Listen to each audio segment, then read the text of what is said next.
The Toronto Maple Leafs need to fire Craig Bérubé. Don't overreact yet. I'm going to explain why I think that. It's not because he's a bad coach, but it's for a lot of other reasons. I have to start by saying that this season is not Craig Berubé's fault. It is 100% the players and the roster that has been constructed for him. But Bérubé has completely lost the room. You can see in the interviews and press conferences that the vibe around this team is horrendous right now. And thanks to Brad Treliving, who should also be fired, the Leafs are in a very interesting situation with what they do the rest of the season.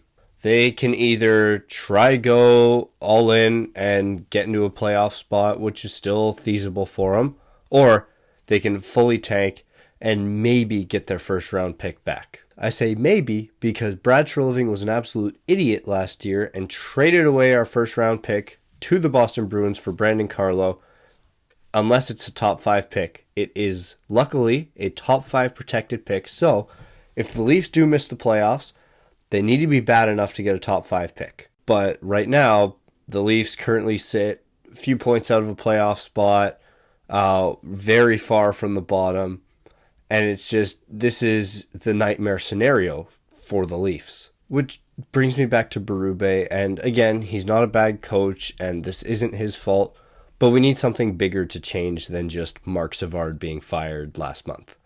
We need a complete overhaul of this coaching staff because right now, the vision that needs to be executed needs to come from above. We either need to fully tank or go all in for a playoff spot. And right now, they're doing neither of that. So something big has to change. And unfortunately for Craig, it has to be the head coach. Let me know what you guys think about Craig Bérubé and what his future with this Maple Leaf organization holds.